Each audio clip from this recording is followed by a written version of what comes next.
सोचिए, एक पिता जो भारतीय सेना में देश की रक्षा कर रहा हो, उसे क्या पता होगा कि उसका 20 साल का बेटा अमेरिका में जो पढ़ाई कर रहा था, छुट्टियों के लिए भारत आएगा लेकिन वापस कभी नहीं लौट पाएगा।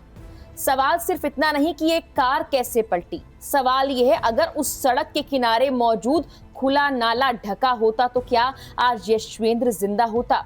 क्या ये सिर्फ एक एक्सीडेंट था या फिर सिस्टम की अनदेखी से हुई एक और मौत? दरअसल राजधानी दिल्ली, जहां हर दिन लाखों गाड़ियां दौड़ती हैं, जहां विकास के बड़े बड़े दावे किए जाते हैं, लेकिन उसी राजधानी में एक खुला नाला एक 20 साल के होनहार छात्र की जिंदगी निगल चुका है। शुक्रवार की सुबह थी, बारिश हो चुकी थी, सड़क गीली थी और मौसम सामान्य लग रहा था। 20 साल के यशवेंद्र अपनी एक दोस्त के साथ कार में सवार होकर वसंत कुंज की तरफ जा रहे थे। दोनों अमेरिका के ही एक संस्थान में पढ़ाई करते थे। छुट्टियों में भारत आए थे। पिछली रात दोनों एक दोस्त के घर रुके थे और सुबह अपने घर वापस लौट रहे थे, लेकिन शायद किसी ने नहीं सोचा था ये सफर उनकी जिंदगी का आखिरी सफर बन जाएगा। दिल्ली पुलिस के मुताबिक सुबह करीब 6 बजे नांगल देवात रेड लाइट के पास कार एक तीखे मोड़ पर पहुंची।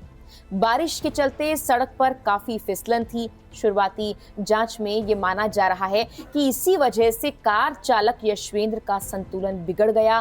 कुछ रिपोर्ट्स के मुताबिक कार पहले एक पेड़ से टकराई और फिर पलटती चली गई और सीधे सड़क किनारे बने खुले नाले में जा गिरी। हादसा इतना भीषण था कि कार की छत पूरी तरह से दब गई। यशवेंद्र अंदर ही फंस गया। उसके साथ बैठी महिला मित्र किसी तरह से कार से बाहर निकल आई, लेकिन यशवेंद्र को बाहर निकालना आसान नहीं था। घटना की सूचना मिलते ही पुलिस मौके पर आई। स्थानीय लोगों की मदद से कार को बाहर निकाला गया और गंभीर हालत में यशवेंद्र को अस्पताल पहुंचाया गया, लेकिन डॉक्टरों ने उसे मृत घोषित कर दिया। एक 20 साल की जिंदगी जिसने अभी उड़ान भरना शुरू ही किया था, कुछ ही मिनटों में खत्म हो गई। पुलिस ने यह बताया कि यशवेंद्र के पिता भारतीय सेना में अधिकारी हैं। उनका बेटा विदेश में पढ़ाई कर रहा था और परिवार को उससे बहुत उम्मीदें थी, लेकिन अब घर लौटेगा तो सिर्फ उसका पार्थिव शरीर। हादसे में बची महिला मित्र ने पुलिस को दिए अपने बयान में ये कहा कि सड़क पर काफी फिसलन थी और इसी वजह से कार पर नियंत्रण नहीं रह सका। पुलिस फिलहाल सीसीटीवी फुटेज खंगाल रही है, कार की रफ्तार, सड़क की स्थिति और हादसे के हर पहलू की जांच कर रही है। अभी तक किसी अंतिम निष्कर्ष की घोषणा नहीं की गई, लेकिन शुरुआती जांच सड़क की फिसलन की ओर इशारा कर रही है। लेकिन इस पूरी कहानी में एक ऐसा पहलू भी है जिसने इस हादसे को सिर्फ एक सड़क दुर्घटना नहीं रहने दिया। स्थानीय लोगों का दावा है कि जिस खुले नाले में ये गाड़ी गिरी, वो लंबे वक्त से हादसों का कारण बन ही रहा है। उनका कहना है कि इस जगह पहले भी कई दुर्घटनाएं हो चुकी हैं। लोगों ने कई बार दिल्ली विकास प्राधिकरण यानी डीडीए से इस नाले को ढकने की मांग की है, शिकायतें की गई, अधिकारियों से मुलाकातें भी हुई, लेकिन हालात जस के तस बने रहे।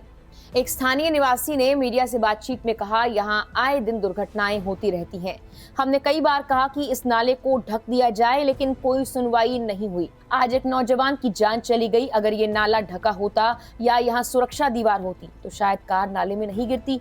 ये दावा जांच का विषय है, लेकिन इसने प्रशासन पर गंभीर सवाल जरूर खड़े कर दिए हैं। जरा सोचिए, अगर सड़क फिसलन भरी थी तो क्या उस मोड़ पर अतिरिक्त सुरक्षा इंतजाम नहीं होने चाहिए थे? अगर वहाँ खुला नाला था तो क्या उसके किनारे बैरिकेड या मजबूत रेलिंग नहीं होनी चाहिए थी?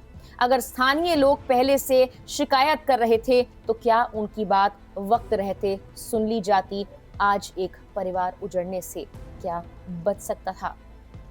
ये सवाल इसीलिए भी अहम है क्योंकि इनका जवाब सिर्फ यशवेंद्र के परिवार को नहीं, बल्कि उन लाखों लोगों को चाहिए जो रोज ऐसी ही सड़कों से गुजरते हैं जहां खुले नाले हैं और मौत उनका इंतजार कर रही है। फिलहाल के लिए इस वीडियो में इतना ही।